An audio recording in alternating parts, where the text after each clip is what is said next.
Dave. First of all, congratulations on winning the award at Red Brick Film Festival. I love Red Brick Film Festival. I think it's my favorite Hendrix event of the year. So it's super exciting that you and your group won. I watched y'all's film. I liked it. I'm kind of glad they're moving away from giving all of the awards to one film because that felt pretty unfair the past couple years where you had one film that was good and then it won every single award and the other films got recognition. So I'm glad that they're doing that, even though it meant that you did not get the sweep that you wanted. So last weekend, my youth group at church met with a couple of youth groups at a Lutheran camp about 2 hours away called Heights Point. It's very pretty. My group is quarter lifers. We like to be reminded of our mortality every time we meet. But basically it's just for someone who's not an undergrad anymore, but also like not established family.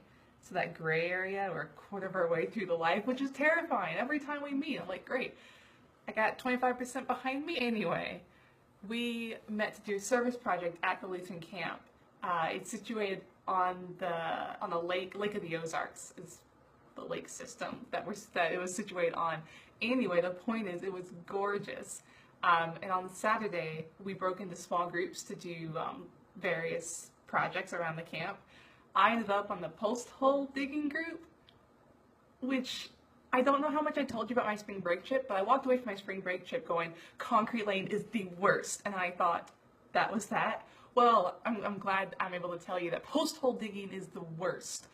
It probably ranks equal with Concrete Lane. When we first got to the site where we were going to dig the post holes, another group was building a set of stairs, and they had bags of concrete, and I started to have bad flashbacks, and I was like, no, the one thing I didn't want to do this week was more Concrete Lane, because for my Austin spring break trip, which I loved, but for my Austin spring break trip, I laid concrete for a couple days, and I hated it.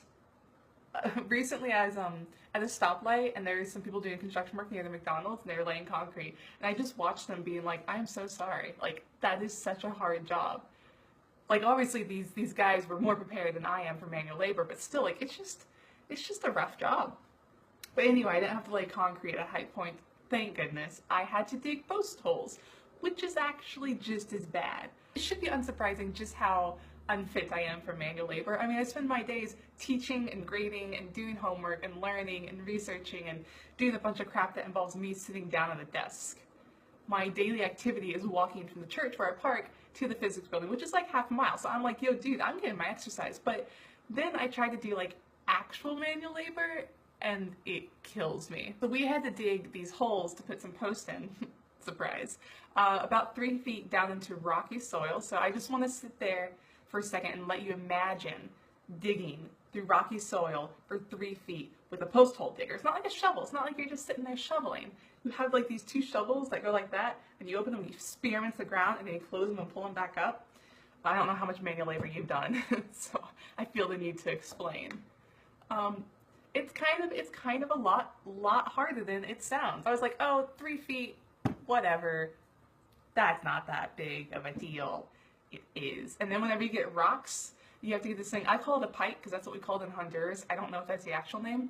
It's just a long piece of metal that you spear into the ground to break off the rocks. Man, my wrist hurt for like a good 3 days afterwards just from the reverb. Like when you hit a rock, like yay, you hit the rock, but then the shock back up the metal into your wrist is no fun. So it was an adventure. It was a lot of fun. We got in there, we dug our holes. It did take all day, and we also had to clear out this whole field. Had to go and cut down these little bitty, what's the wood that smells good? Cedar. I had to cut down cedar trees because the weed eater couldn't eat them, so I had to go and manually cut them down. My wrists don't hurt anymore. We're going strong. So yeah, we worked all day Saturday, and we hung out and played card games and ate s'mores. There was a scrapbooking convention going on at the Lutheran camp at the same time, and those ladies came prepared. They had like some more material to the max. They had square marshmallows. They had metal spear things to roast the marshmallows, not to hurt people, and everything. So we had s'mores with the scrapbooking ladies and skipped rocks in the lake, and it was a lot of fun. It was very beautiful. So I guess I can't ignore the elephant in the room anymore. I can make this its own video, but I don't have too much more to say about my weekend except for it was exhausting and a lot of fun. So I guess I'll move on to the next subject, which is I got a cat. He's like perfectly posed too. He wasn't meant to be in this video, but he was sleeping on a couch and I didn't want to move him. But yeah, his name is Otto. He is a fluffy black and white 2-3-year-old cat. I adopted him a couple weeks ago. I haven't said anything really to anybody because there's no guarantee it's going to work out. A month or so ago I tried adopting a dog.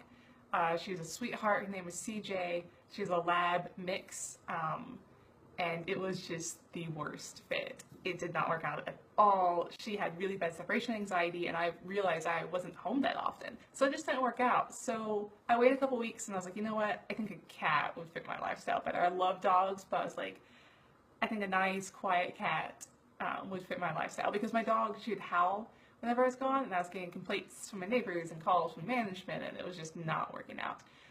But I went back to Second Chance, which is the adoption agency I used previously. I adopted Otto 2 weeks ago. He took a while to adjust. I mean, in the grand scheme of things, not that long, but I was surprised. When I first got him home, he hid under the bed for 2 days, which I expected. And then I learned he was a terror at night. When I first got him, I was like, oh, I'll leave the door open so he can sleep with me. And he would just pounce on my head at 2 a.m. and then he'd pounce the other side and the other side. And if he settled down, which he didn't, he would settle on my face with his fur. And I was just like, this isn't working, cat. So I'd put him outside my room and then he'd meow. And it was just like 2 in the morning and I was like, what is going on? So I got in the habit of just closing my bedroom door at night. But for like almost a week, about half a week to a week, he would just sit there and meow whenever I went to bed. And I was like, if he meows all night, if that's just his personality, this is not going to work out. Like, I can't sleep. So I was really worried it wasn't going to work out. And so I was like, no, I'll give him some time.